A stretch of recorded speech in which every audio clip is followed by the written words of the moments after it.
مر النهار، إنما العبرة في الليل. لكن الحقيقة أنني طماع، فلو كان الليل قد مر لكنت قلت مر الليل، إنما العبرة في النهار. وإذا كان من حقيقة أخرى فهي أن لا ليل هناك ولا نهار، وإنما وقت للمجابهة ووقت للهرب. والمرتاحون هم الذين نظموا هذه المناصفة وجعلوا التعاقب مرتبا.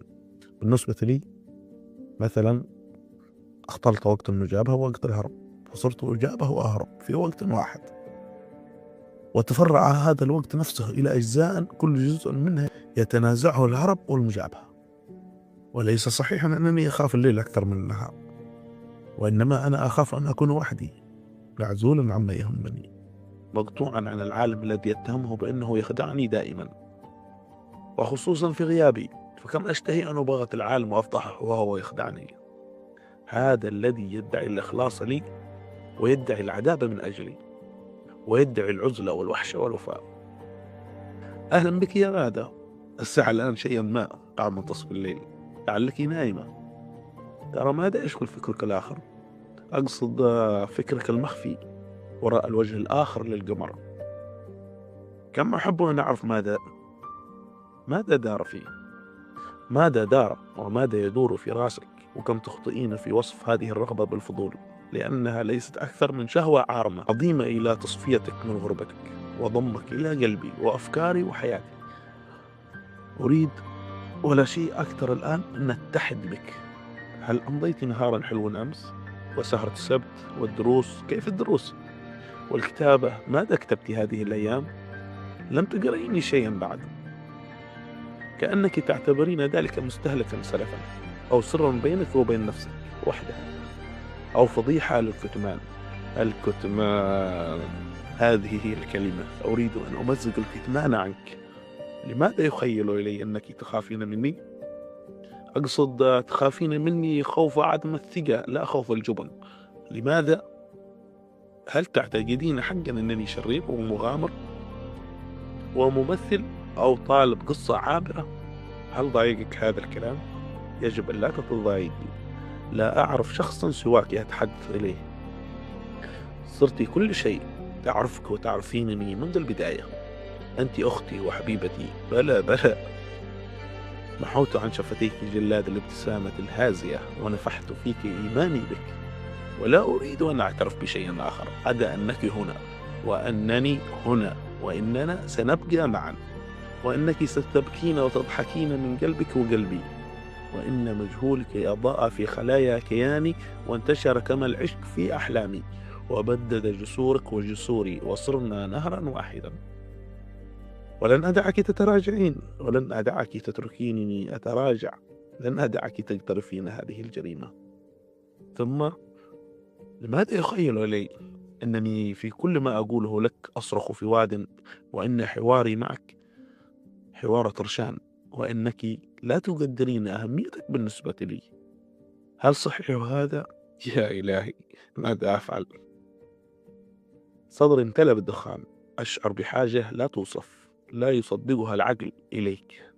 أشعر بجوع إلى صدرك، بنهم إلى وجهك ويديك، ودفئك وفمك وعنقك إلى عينيك، بنهم إليك. أشعر بجوع وحشي إلى احتضانك واعتصارك وإعطائك كل ما في من حاجة إلى أخذ الرعشة الإلهية وإعطائها. كياني كله تحفز إليك، إنك تخيلين على أفكاري وتلتهميني. هل أكمل يا غادة؟ هل أكمل محال وصف ما بي؟ أم أنك لا تبالين؟ أم أنك ستقولين لي أنك معتادة على هذا الهذيان، وأنه هذيان مؤقت، وإن الصحو الذي يعقبه يفضحه؟ أم أنك ستظلين تتسلحين بالهدوء والحكمة والصبر والتصبر والانتظار والدرس؟ ألا يكفيك؟ ألا ترين؟ هل صنعت عيناك الرائعتان لتكونا رائعتين فقط لمن ينظر إليهما؟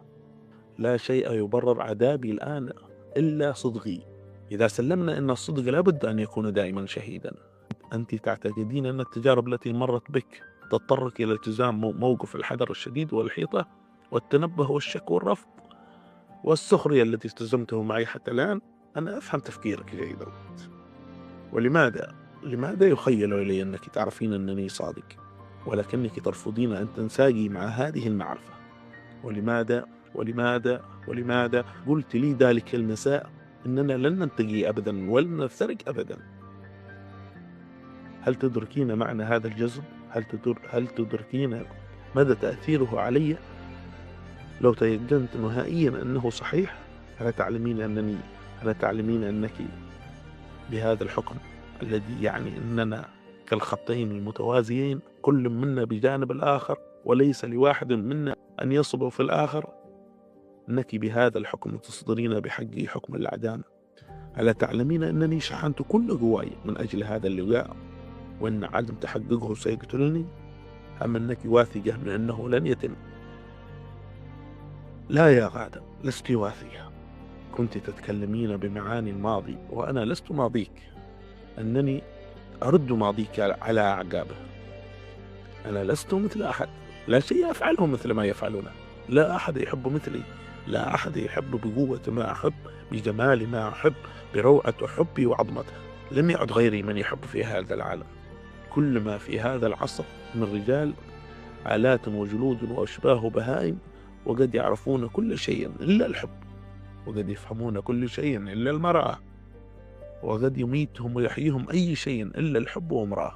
لست مثل أي أحد، أنني آت من حيث لا وقت إلا للحب، وها أنا أعيش عصري باحتقاره وضربه على نافوخه.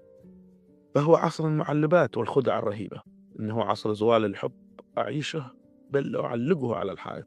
إنه نملة شاسعة أدوسها كل لحظة، لا أقطع منها جزءا. إنني أجمل وأفضل وأعلى من عصري. إن عصري هو عاري، إنه عاهتي ولحمي للميت، وأنا أخجل به وأكرهه وأفلت عليه أفكاري القاتلة. وأكثر ما يقتل هذا العصر السافل أنني أعرف كيف أحب، وأنني أحب، وأنني لا أكف عن الحب، وأنني لن أكف عن الحب. إنني أعظم مجرم معاصر، صدقيني. ولا أعرف كيف سيكون أو هل سيكون العصر المقبل، غير أنني لا أرى سببا واحدا للتفاؤل. والواقع أن ذلك لا يهمني. أنني أحب لا نكاية بالعصر، وإنما لأنني عاجز عن العكس، أنني أتحمل حبي.